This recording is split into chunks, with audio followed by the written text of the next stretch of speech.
Hello, Paul here from EMD Automotive at Carrera, Sydney. I've got this Porsche 991 that we done a sport exhaust, full sport exhaust system in this job we done. Okay, and after the customer picked it up, I think 1 week later or 2 weeks later, I'm not sure, the customer rang me back and said there's a light saying cooling system fault on the instrument cluster. So the customer brought it back. But mind you, there's so many parts on this vacuum system, solenoid activation system, that can bring that light on, especially anything to do with coolant or anything to do with the solenoids and valves, can be anything.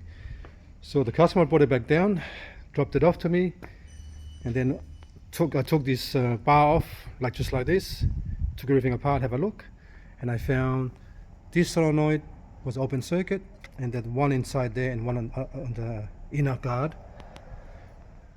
wasn't loud enough when it's clicking, very weak. So I changed those three solenoids.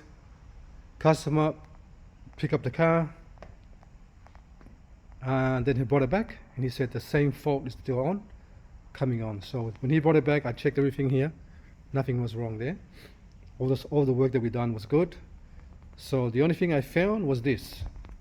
Come to the front of the car, checked everything apart. Took everything apart and checked it. And I found this booster line here. It's been cracked in half. So that's pretty common because they're plastic.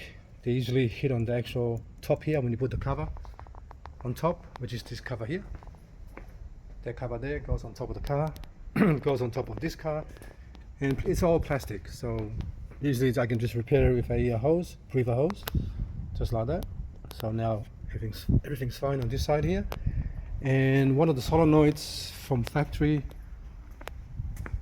so actuator from the sport exhaust wasn't working at all. So this one here was same time leaking, so causing that light to come back on again.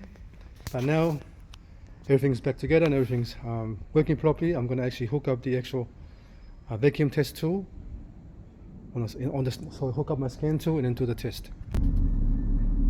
Alright, this is the fault. I've got a fault from the right hand side fan not working and engine purge fan. That's only because we haven't connected the actual fan in the back. But there's no more fault with the actual vacuum system compared to before. Alright, so now we're going to do some testing. Okay, now we're going to do the vacuum test. Make sure all the vacuum system is working before it failed.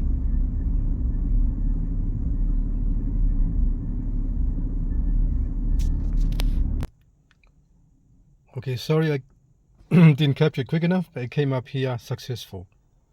Alright, so that's successful. Everything is good on this side here. The fan fault is because the fan on the right hand side, I'll show you what I mean.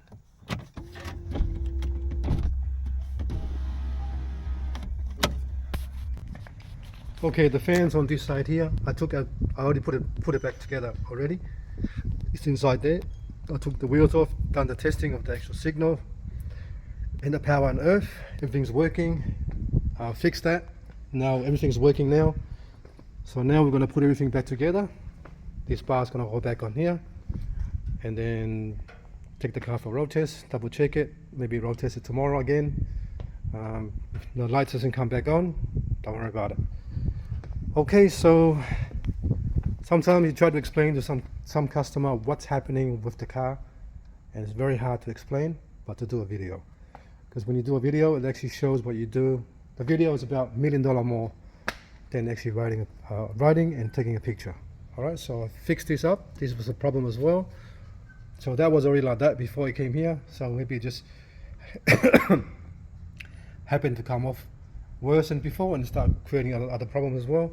So it's not easy to fix high performance cars, especially when they have a complex system. But I'm going to send this to the customer and then we'll go from there. Alright, thanks for watching and please subscribe.